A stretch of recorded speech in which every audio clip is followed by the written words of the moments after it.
Good morning, everybody. It's nice to be here together. Today is September 29, 2017, and we are on the second day of the U.S. tour retreat entitled In the Arms of Mother Earth at Ghost Ranch in New Mexico. All the brothers and sisters are very heart-filled to be here, very grateful to be in the presence of so many like-minded practitioners, that you've made the commitment to come all the way here, some from very far away, to support a collective energy of awareness and engagement to protect Mother Earth and also to enrich your own personal practice. This is very inspiring for us. So we have a lot of gratitude for your presence here. We very much look forward to practicing together. This retreat is a practice retreat. And we also touch a deep gratitude for having this very beautiful opportunity just to be in New Mexico, in this beautiful space, to be really held by the land, to touch firsthand what it means to be held in the arms of Mother Earth. This morning we heard a love letter of Mother Earth, and in that love letter we were reminded again that Mother Earth is our ground, that she's the source of not just 1, 2, 3, but all generations of us as humans, as the human species. It's very helpful and comforting to be reminded that our ground is Mother Earth and that we can always take refuge in that. So with that in mind, we'd like to ask everyone to sit comfortably with that clearly in our mind, that we are sitting on our ground, on our source of stability.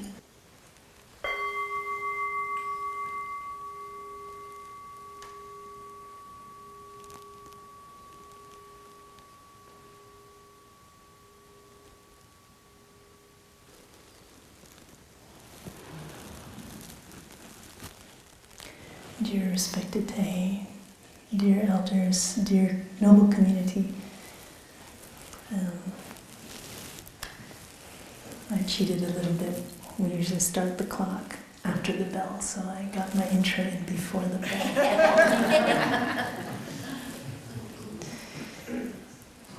A few years ago, we had our first retreat for scientists. I think it was a 21-day retreat, and it was entitled something like The Brain of the Buddha. Maybe some of you were present for that. And in that retreat, Te was very clear on his emphasis, on his focus, is that it's the quality of the mind that is important. Scientists, that retreat was for scientists and those who are science-minded. Scientists use their mind as a tool to discern, to discover a reality in the through the scientific approach. And Te's focus was on how, as scientists and as human beings, we can practice to be as clear-minded so that we can really be an instrument, our mind can be an instrument to discern what it seeks to discern. So with that in mind, we bring that spirit to this retreat.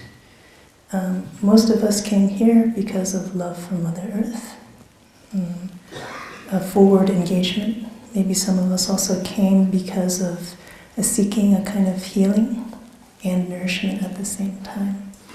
But we have a commonality in that we've come under the blanket of awareness of what is going on in the environment and a desire to move, to engage, to affect change. So as environmentalists, like scientists, the quality of our mind is also very important in how we can effectively engage and affect change. And this is one of the emphases of this retreat, that we seek the practice in order to sustain, to protect, to maintain, to sharpen the quality of our mind through the practices of mindfulness, so that when we do engage, we engage wisely. When we are engaged, we are not overwhelmed.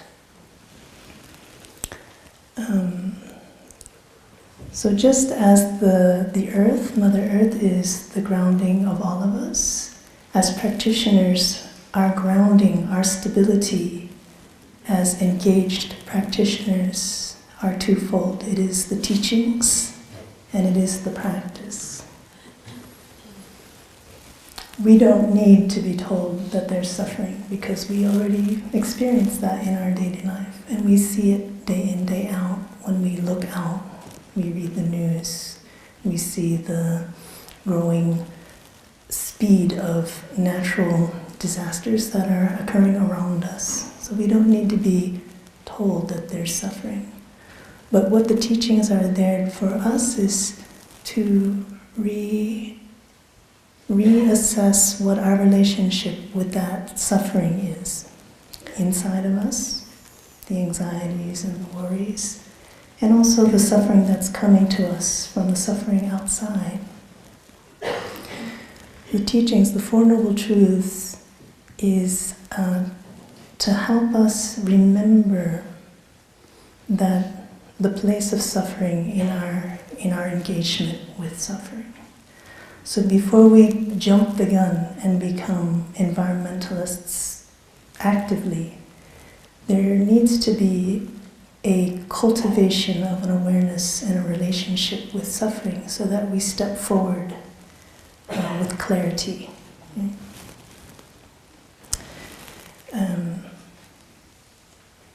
The Four Noble Truths remind us that it's important, first of all, to acknowledge that there's suffering, but to acknowledge it in such a way that there's a way out or there's a way forward. When I think of this, I often think of a story that my father shared with me about a Tai Chi master. My dad is an avid Tai Chi practitioner, and when he was first beginning Tai Chi, he encountered a video of a Tai Chi master who stood very still, and a line of 10 students lined up against him, kind of charging forward, and he, with a very small flick of his body, he bounced them all back. So this is often our relationship with suffering, meaning the suffering is our master, and we are flung back. And so that image has stayed with me. Let me do this. I'll use brown. That's better. Yeah, that's nice. So this is our relationship with suffering, our worldly relationship with suffering. We encounter it and we're flung back. It's a marble bouncing off a basketball. And that's what my dad described it as. It was like, it was immovable and they just bounced. But the Four Noble Truths teach us to acknowledge the suffering, but rather than react to it, run away from it, we learn to use suffering as a magnifying glass. So it becomes a magnifying glass for us to see more clearly, what does that suffering hold? And the teachings guide us to look always in the direction, is it craving? Is it hatred? Or is it ignorance? Okay. So that's the first grounding of our engagement as practitioners, the teachings of suffering and the way we relate to it so that we have a way out. We are taught to look into the suffering, through the suffering. So instead of it being a monolithic, solid mass of suffering, it becomes a magnifying glass. To look into it and through it to see its source. Is it craving inside? Is it the craving we see in corporate world, for example? Is it hatred and fear that causes discrimination and inequities? Is it ignorance, a lack of awareness that causes us to trundle on other people's, other species, space, resources? Okay. So from massive suffering, it becomes a magnifying glass, suffering. From a marble, we become an eyeball. Okay. Sort of bouncing. I'm not a good artist, so please bear with me. From bouncing, we become a steady seer, and that's what the Four Noble Truths is about. The second grounding to support the quality of our mind as we engage with suffering and with change that we're trying to affect is the actual practice, and we all know what that is, the practice of mindfulness. Right, the practice of mindfulness.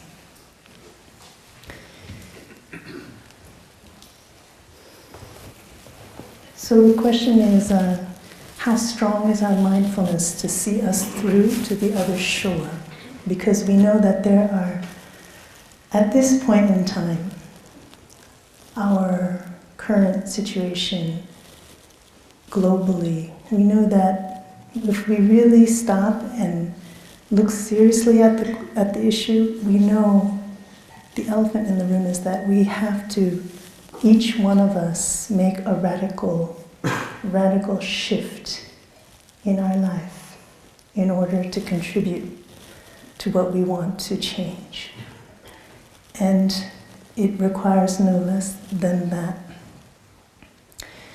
So, how strong is our mind to see us through this without being overwhelmed, falling into despair, falling into judgment, criticism, division, divisiveness, which gets us nowhere. This is why mindfulness practice is so fundamental to the engaged practitioner. We'll come back to this radical shift a little bit later on. So, how many of us here are new to the practice of mindfulness? Okay. I bet you some of you are old practitioners, but you have a beginner's mind. So that's why some people were raising their hand like this. Wise. So as it relates to the issues that are close to our heart, mindfulness practice, it is an attentiveness, an awareness of what is going on. It is an energy that we can cultivate as we train the mind in order to see clearly, with clarity, with equanimity. And these are some of the hallmarks of mindfulness: the non-judgment, non-blame, just the clear looking, the matter-of-fact seeing. And this is what helps us then to see what needs to be done or what needs to not be done. It's an essential ingredient to engage practice. Because if we skip this stopping and looking with clarity and equanimity, we're already on the wrong foot. So many of us want to do well by the world, but without clarity or with too strong of an emotional engagement, we misread the situation, or we actually harm ourselves, or we harm the situation that we're trying to offer help to, contribute to. So this energy of mindfulness has in it already the energy of loving kindness, because it's an attentiveness. It's like an attendant. It's looking, it's open, it's curious, it's wanting to know, it's wanting to see through so that we can together, collectively, find solutions that are viable. So there's no fighting, there's just understanding and then moving from that understanding. So mindfulness, it is a encapsulation of this whole practice of stopping and looking deeply. And many of us have taken the 5 mindfulness trainings, so we are aware of the language embedded so wisely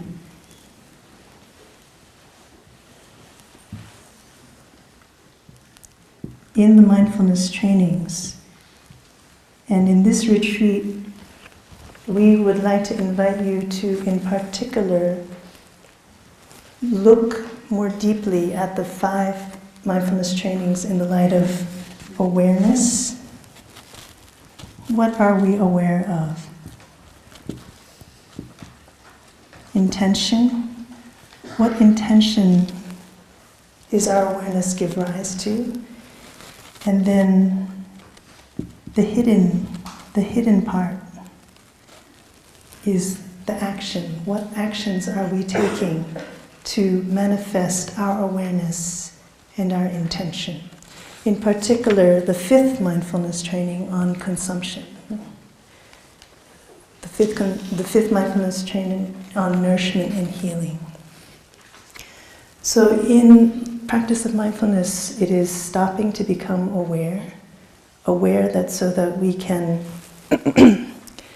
have a more and more, a deeper understanding of what needs to be done or what needs not to be done. That gives rise to the intention, right intention. And if the intention and the awareness is deep enough, then we're moved to action. Right? Okay. So earlier I was speaking about the need for a radical shift. Okay.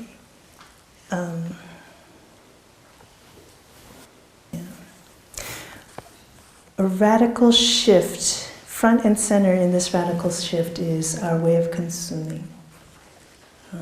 And specifically our way of consuming as Americans. As Americans, as we relate to the world, and as Americans, as US citizens, as we relate to one another. Okay. So this shift, this radical shift, it doesn't come from nowhere. It needs to be sustained by the teachings of what is really our suffering, what is really our happiness, so that we don't continue to run after the distractions. We don't continue to get lost or dulled by the way we consume. And we can see clearly our habits of consuming and how they really deeply affect, meaning how they contribute to the suffering of so many people, including ourselves in the world.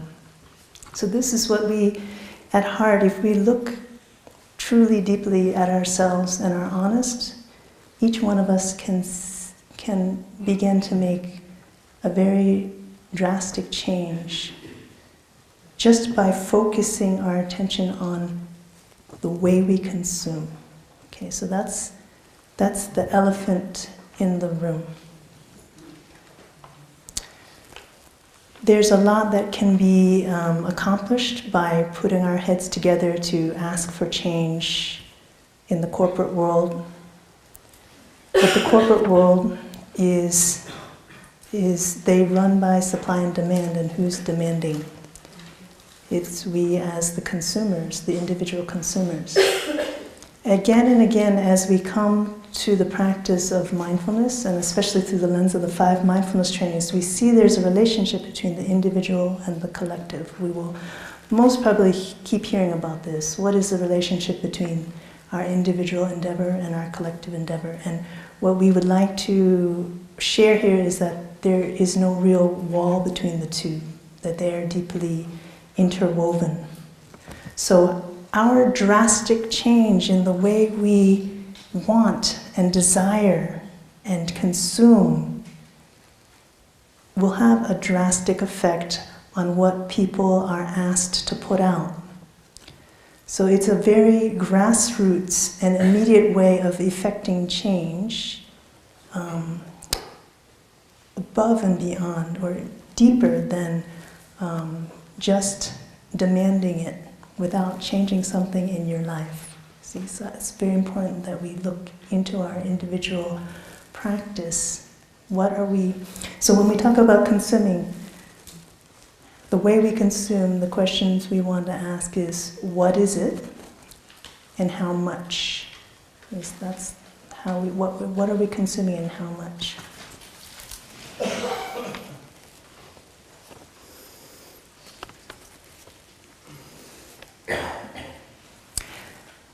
I'm just wondering, when I say radical, does that scare anybody?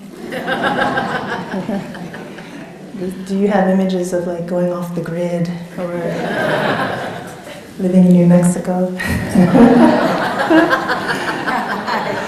Some of you may be off the grid already. It's interesting because the Buddha, he was a radical in his time. Radical means to effect a very far-reaching change in something, a fundamental change. And it's scary if you feel like you're stepping off a cliff. But there's two things that really are a great comfort for us. First of all, we are doing this together as a community of practice, as a sangha. It is not an unknown. This is a path that our teacher's teacher, our root teacher, the Buddha, has walked. So his radical shift was a shift away from the conventions of society. Now flash forward to our current situation. What are the conventions of our society? Is that so bad of a thing to be radical against? Because we see where it has brought us and where it's bringing us. So there's no fear. If we see clearly the suffering, we know the direction is in the opposite direction. And the second comfort is that we are not stepping off a cliff because we are grounded. The grounding of our engaged practices, again, the teachings and our practice of mindfulness. So there's a wisdom in simplifying. There's a wisdom in decluttering. There's a wisdom in being generous and in sharing our resources. It just feels right. It's just that we haven't given ourselves really the space and time to feel what it really feels, to feel right. Okay, so don't be scared to be radical, right? Because you have much support. Your own heart is supporting this, and we have a community of support, and we have the teachings. Let alone our own practice. If we're practicing, this is the direction that it's leading to us in.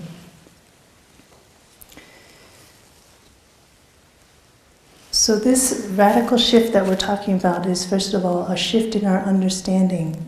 Earlier I spoke about the Four Noble Truths, that we have a radical shift in our understanding of what suffering means to us. It's helping us to discover the source so that we have a way out. We need to shift also in the way we prioritize our time, our energy, and our material resources. These are the three concrete ways that consumption manifests. How do we spend our time? How do we take time from others? That's also a way of consuming. Where do we put our energy, our senses? what kind of energy and how much energy do we use, even on a very physical level. And of course, materials. What stuff do we accumulate, we buy, we go after? These are the questions that we need to ask ourselves as avid consumers.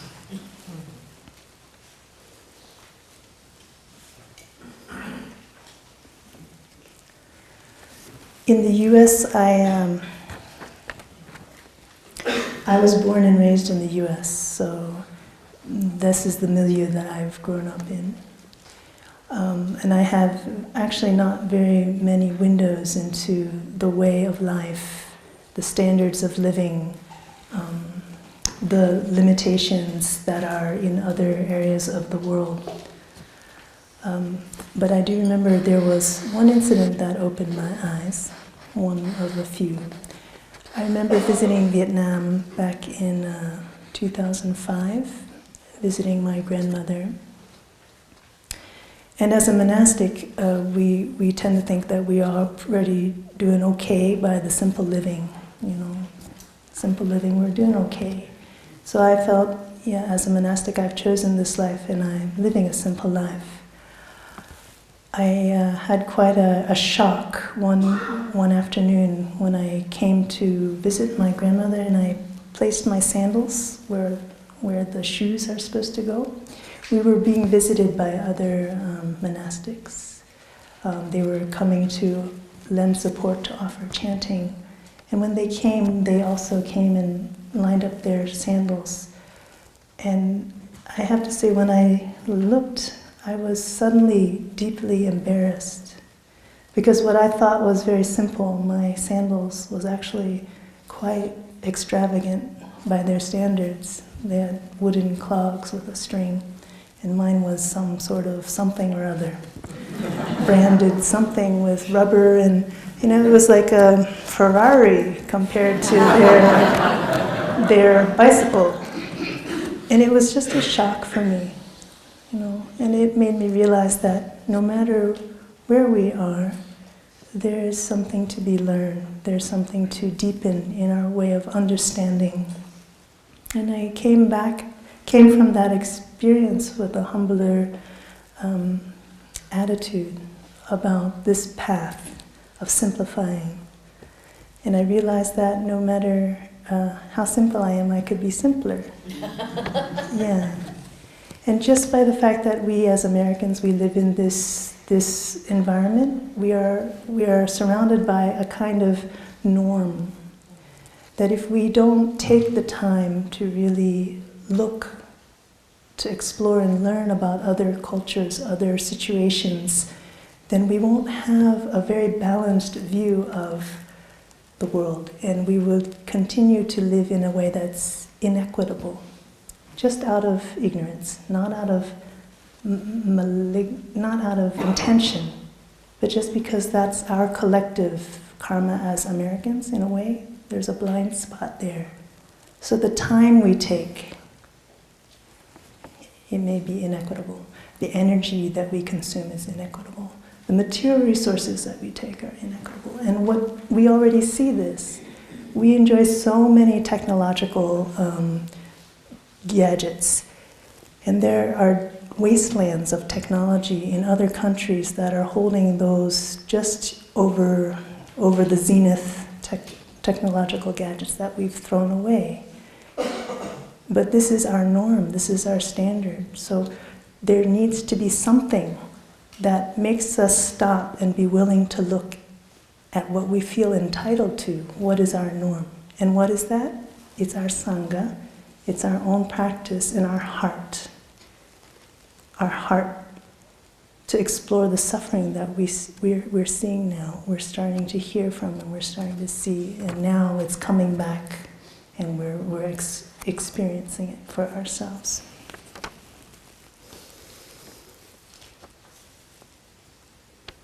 Okay, so time, energy, and material resources.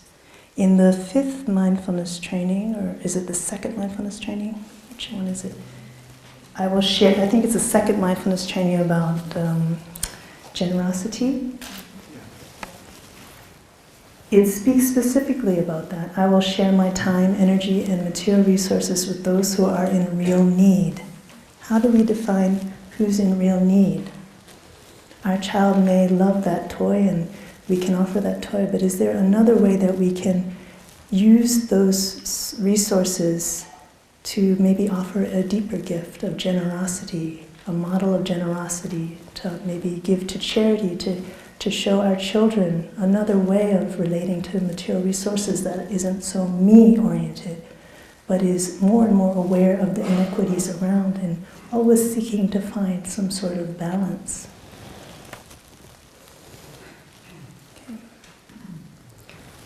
Okay.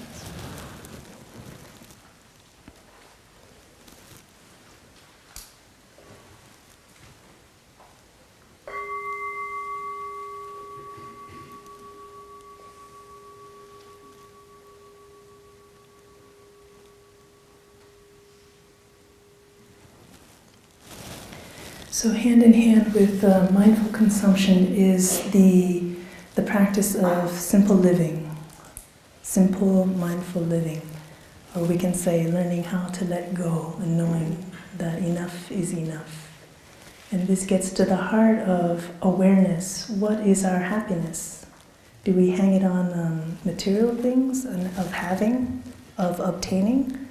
Or do we hang it on something else, something that's more of the spirit, something that can truly be shared heart to heart, people to people? In one of our chants, there's a line that says, I vow to live simply and sanely with few possessions, keeping my body healthy. And those things are linked together. If we are too cluttered in our materials, our mind becomes naturally cluttered. And if our mind is cluttered, we cannot take care of the things that are coming up that need to be taken care of. Physically, emotionally, mentally, there's stress that accumulates. So the simplification of materials is also to protect and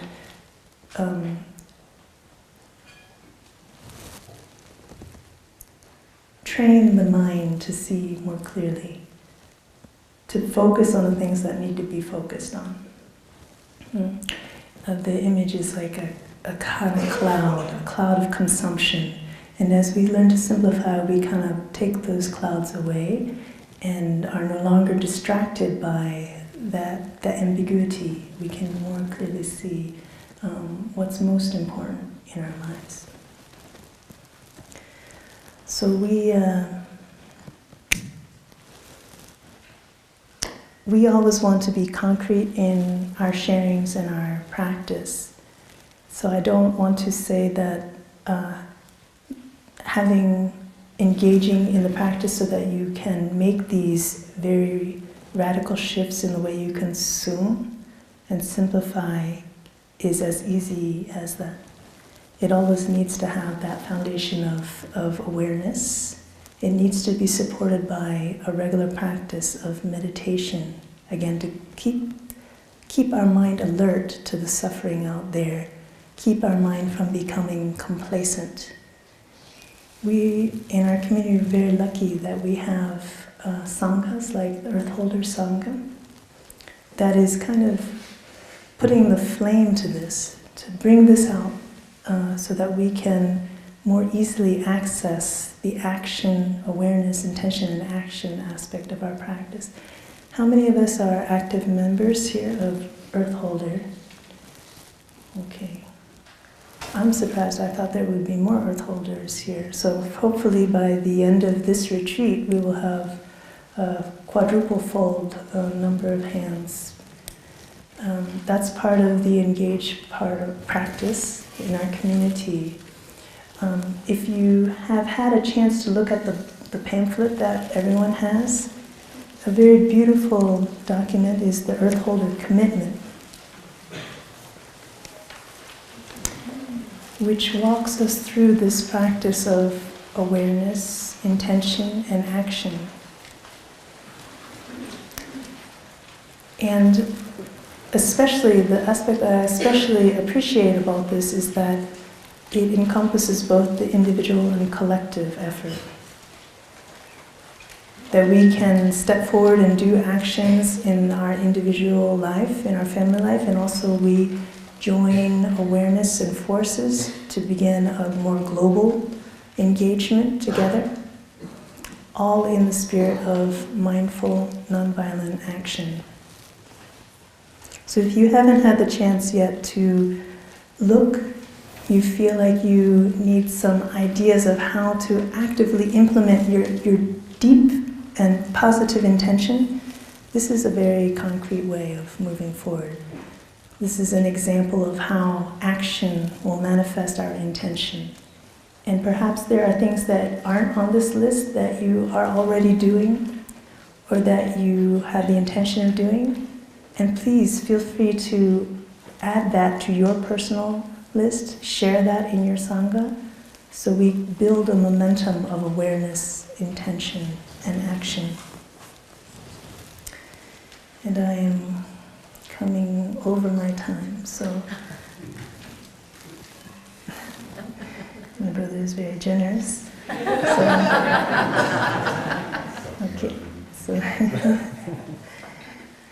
So these are some of the themes I would like to just highlight for us to keep in mind as we go through the sutra: individual and collective, right?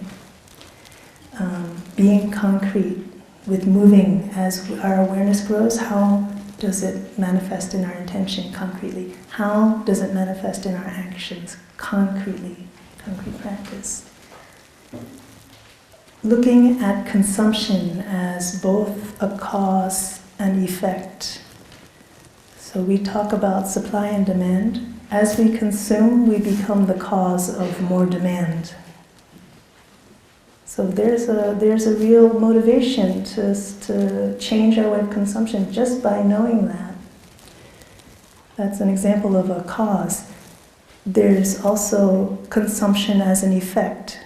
And this, the fifth mindfulness training, shines beautiful light on all the areas of physical reasons that we consume, mentally, emotionally. What's pushing us to reach for that thing, that item, that sensory overload? So it is also a way of becoming more healthy by having a healthy diet, as they would say, a healthy diet of consumption. So a radical shift, it's grounded in our practice, it's grounded in the teachings, and it's a call for moderation. It's not a call for abstinence. As human beings, we are part of a living organism, Mother Earth, and we also contribute our part, but it's just that we've gone way over. And again, I have to emphasize, as Americans, we have an extra heavy responsibility to look and change, personally and collectively. This is our karma. Nothing overstated in that area. But again, it's not a matter of abstaining, but of living in harmony with our larger community. There's a feeling of dissatisfaction deep down when we feel, if you know that you're enjoying comforts, but on the other side of the world, just because you're consuming this, that, and the other thing, there's a lot of suffering going on. How can we really be happy, honestly? How can you really feel that you're doing your full part? How can we really honestly say that we are doing all that we can for our children to protect them? Our children, meaning the global community. So I'd like to end on that note that our path before this is grounded radicalism. Okay? Grounded radicalism.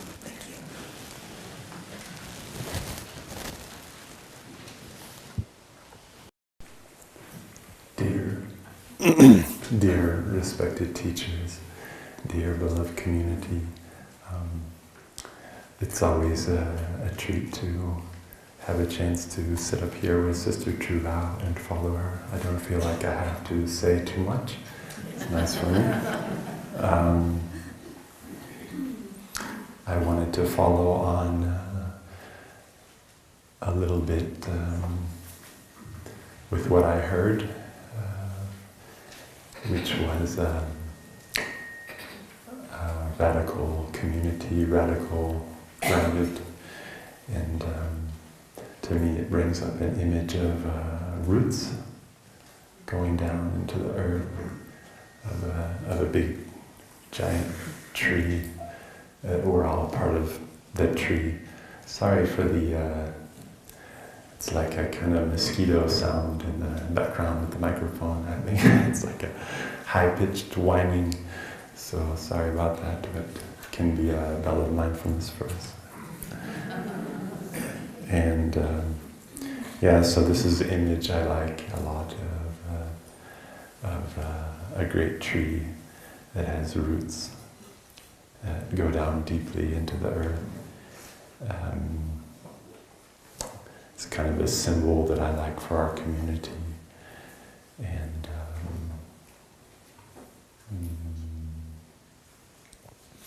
I think that sometimes I also like the image of those roots spreading out underground, and they have this patient strength, and they can slowly crack sidewalk and cement. So sometimes I like to think, I live at in our monastery at Blue Cliff, which is in New York, and we're about an hour and a half. I live with Sister Tay, and there also we live together there, and sometimes I imagine Blue Cliff is like this tree, and the roots from the monastery going down, down, down, spreading all the way to New York City. And one day, the whole city will wake up. Can you imagine? It's a nice vision. I think it's very important for us to plant seeds. If we don't have the courage to plant the seed in our consciousness and the consciousness of others, if we're afraid to plant it, it doesn't have a chance to, it will never have a chance to sprout up, you know. So I also like that, along with what Sister True Vow was sharing, it's a kind of act of courage to come back to the roots and to put out seeds. And that's one seed. I think it's very beautiful. We can imagine a place like New York City or Los Angeles, and the energy of mindfulness when it spreads underground. Like also you can think of the network of mycelium that make the mushrooms, that help the communication between the trees. That's also kind of like the energy of mindfulness kind of spreads invisibly. And so I hope you can see and dream with me that one day our cities in the United States will wake up like that. It will start to transform. One thing I think, at least for me, that's really important to help that the possibilities manifest is to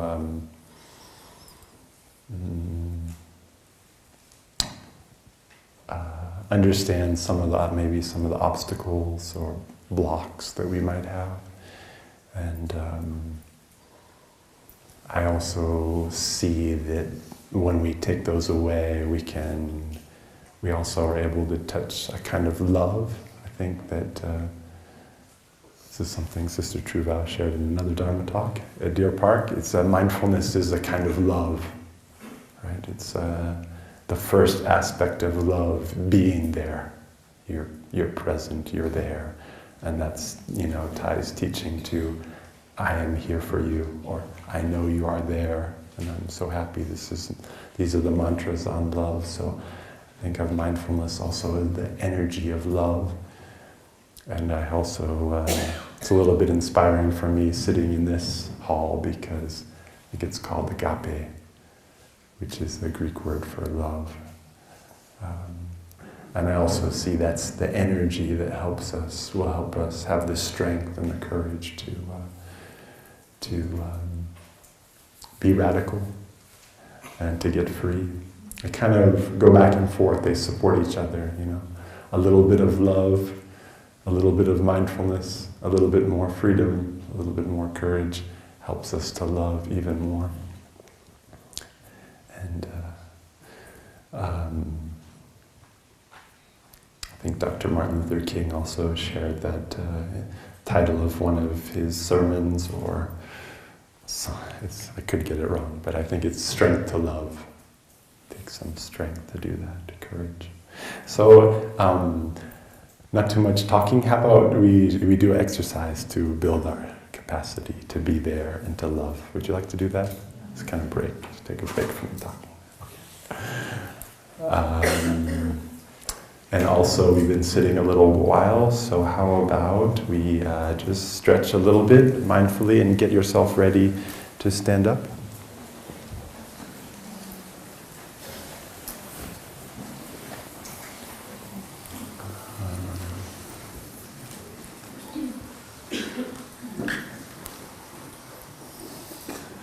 And then we can, some are already standing as you're, well, my sister's going to give us a bell to stand up together.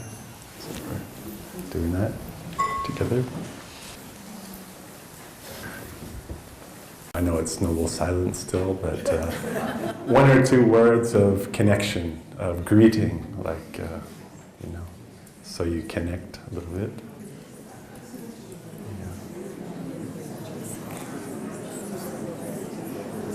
Okay.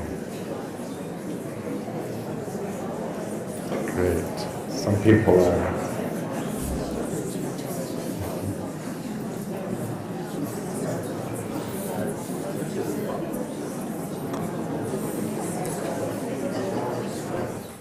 feel some love already, right? That's great. Okay, we're going to take that even deeper. So now let us just establish ourselves in our body, mindfulness of the body, so you can close your eyes. Being there for yourself. This is the first step, right? First step of love. Begin with the most immediate sensations, the body, and feeling into our bodies, allowing ourselves to be as we are, naturally seated, comfortable.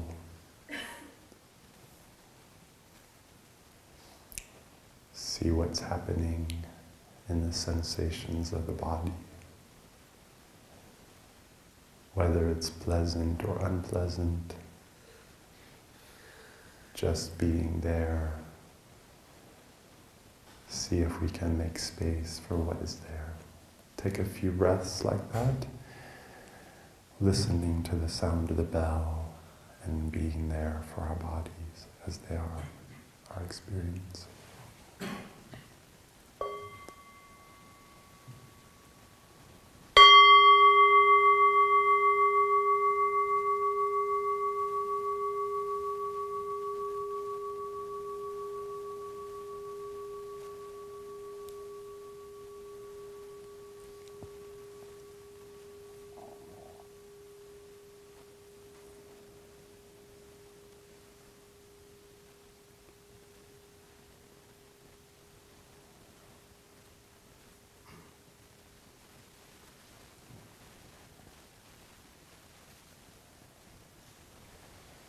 You might notice there is some unpleasant sensation in the body, some tightness or tension. You can also do like we did this morning, just to be there for that. See if we can approach it gently with some acceptance and curiosity.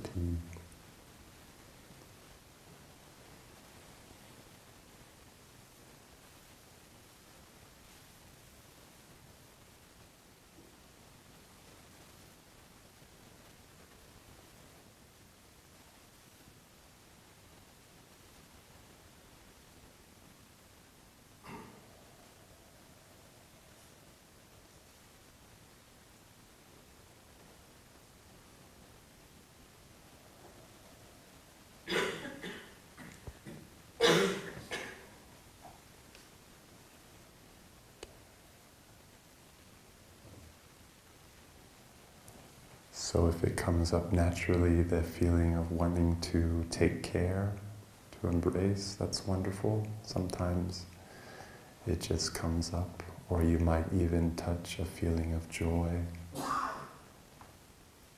as it softens, if you notice any softening. But again, we don't have to change that. We don't have to change anything. We can just be there. Now I'd like to invite us to imagine a place on the earth that feels very safe and welcoming to us. It might be a childhood place, or it might be right here. But it's safe and peaceful. And if you'd like, you can invite someone to be there with you, someone who feels very safe to you. Could be our teacher or another teacher or a family member. Could be an animal. But it's a very safe and soothing person. Just take a few breaths to let that come into your mind. You can see, if you're there with someone or something, you can see the energy of care is also there for you. And you can rest on the earth.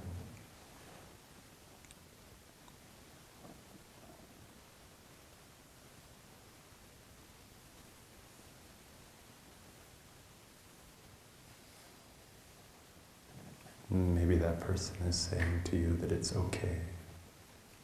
It's okay to have some pain.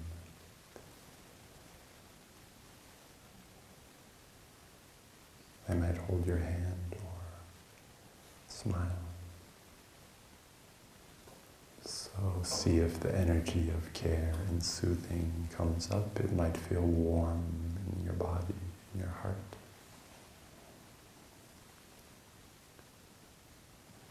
And if it doesn't arrive, it's okay also, just to be there, with whatever's arising.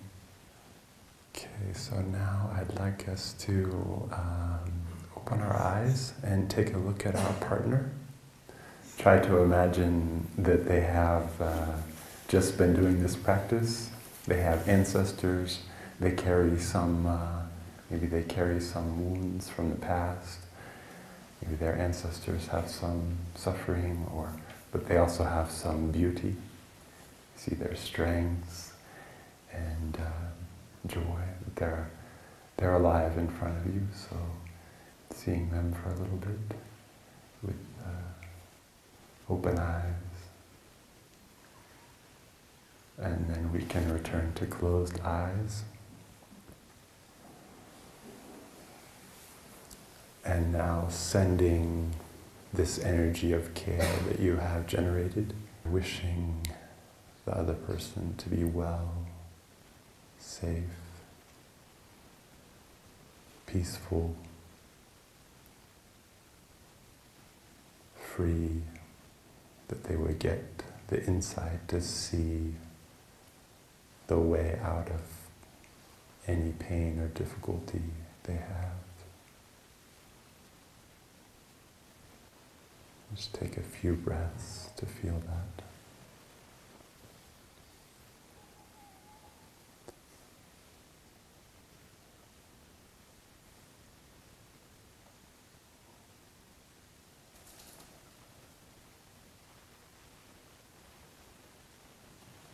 Okay, I'd like you to open your eyes and look again at the person. And if you'd like to say thank you or bow or connect in any other way, you may. Okay. How's the love?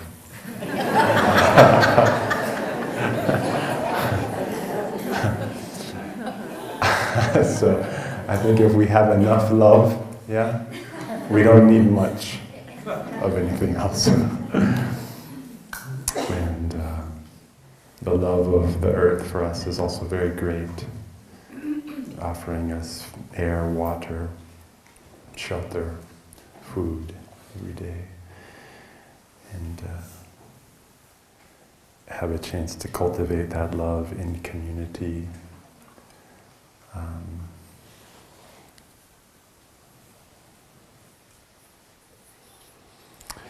There was one thing I did want to say.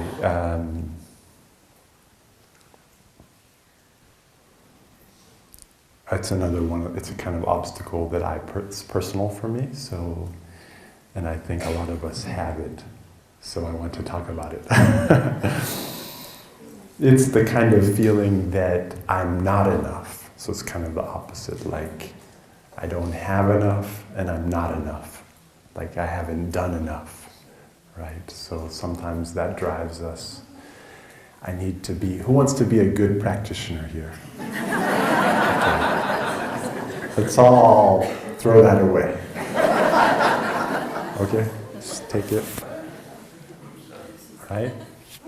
We all want to be somehow good, right? You want to do the right thing, you want to be well. I think, at least for me, it's helpful to say that I am enough as I am. You know, and I do have some weaknesses, but I also have some strengths. So I can focus on the strengths, I can take care of the weaknesses, but it's okay to have that. And I was asking my brother the other day, he had a thing, maybe it was on his shirt, no, he had something, it said, be a real human being. I think that's better than good practitioner. Is that okay? I don't know. It's a judgment on my part a little bit. But I think that also sets up the energy of judgment, right, for us. This is not good enough. This person is not good enough. This way of doing things is not good enough. So I think for me it's very important to come home to this space of I am loved as I am. Right? It's a starting point, foundation, radical root. It's not because of what I've done that I am loved, but because I am. I am part. I can't be separated. I think that for me is that a big part of the Buddha's teaching, and also Jesus's teaching on love, is that we are one. We're together in this together. So cultivating that is a big thing, and I think sometimes many of you have probably heard of Brené Brown. She's another great teacher for our time, talks a little bit about shame, and that's one of the things where we say, I'm not enough, right? There's something wrong with me, I can't. So that's a big obstacle for us to move through if we want to really be radical in community. And we can help each other with that, I think, when we're cultivating mindfulness and this energy of compassion and love. And then today, like we're going to do Dharma sharing, so you can be there. And one of the things she talks about is that if we can speak out about what feels very shameful to us or that is stuck inside, and it can be received with empathy and understanding, then that will transform. The shame will not be a barrier to us anymore. So that's been helpful, very helpful for me in Dharma sharing practice. Wanted to offer that. But I've also learned that sometimes you don't have to say anything. There's a great power. I was practicing today during the walking meditation was I entrust myself to the earth, as we practiced last night, but also I entrust myself to the Sangha, to the community of practice. The sense you're also carrying what's a little bit wounded in me, stuck still, which there's plenty of things. I think another area that's difficult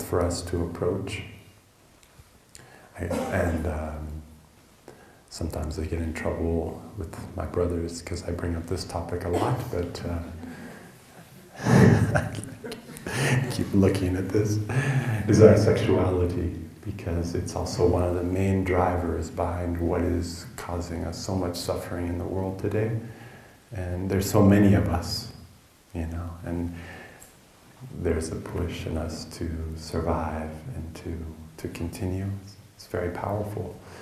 And so it's important for us to come face to face with that, with compassion and understanding, and not fear, so we can embrace it and use it as a source of love. Yeah, so that's also something I wanted to say. And not to be ashamed of either. Sometimes we hold it like a shameful thing.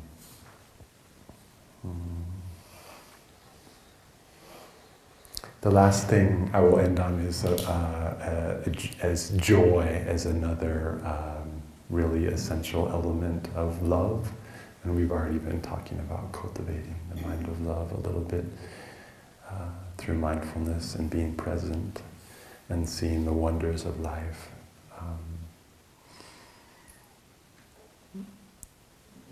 So that's one of the, there's, that there are the four immeasurable minds that don't have any limit to their capacity and that we can cultivate. So compassion, we just did that a little bit. And joy is another one. So cultivating joy. There's two more. I leave it to you to research, but save time. There's 3 minutes, so here I leave you with some words of wisdom from the Buddha. I was also practicing walking around today. I entrust myself to the Buddha, and I was also saying she entrusts herself to me. It's also helpful for me to break through some of the boundaries of gender separation that exists as another wound in our culture and society. Transform. So, of course, you could say they also. They entrust themselves to me. Okay, so this is number 15 in the Dhammapada. It's joy. Let us live in joy and love among those who hate. Among those who hate, let us live in love. Let us live in joy, in health among those who are ill. Among those who are ill, let us live in health. Let us live in joy, in peace among those who struggle. Among those who struggle, let us live in peace. So it's just 3, but it goes on. It's quite powerful, beautiful. There's also a line in here about living in harmony. And I thought I'd add that too. That's also something that's really important to me. I find valuable is part of acceptance and openness is that we can allow each other to be different. We're not all playing the same note in the choir. And that's called, but we're not fighting each other either. So that's called harmony, I think, when different sounds, but they can flow together. So giving ourselves and others permission to be different, even to have suffering and to not be awake. There may be people in our lives that we don't know how to relate to, that we know they're causing pain to ourselves or to others, and maybe there's still a way that we can be in harmony and we can reach them with compassion and care and understanding. I've heard that for those who are suffering greatly and maybe causing lots of suffering because of that, trying to find anything to get relief, that criticizing them or condemning their action helps very little. Maybe you had that experience. I think I have. Anyone have that experience? But being there with love and understanding to accept that person and hear their pain has made a difference in other people's lives. I think that's my case too. I didn't think that I was a person who was worthy of much of anything. In fact, at one time, it was about 20 years ago, I was in a lot of pain. And that pain kind of just accumulated, like reinforced itself. The more pain, the less I felt I was worthy of being loved or of any kind of kindness. It wasn't that bad, okay. But the thing that helped me the most was reading in Thai's book, the Heart of the Buddha's Teaching. His own experience, like, I grew up in a time of war in deep pain. And it was because it's not in spite of pain, but because there's pain that there's a path. There's a path to well-being. And gave me some hope that that's possible. And so that was the beginning. Thank you very much for listening.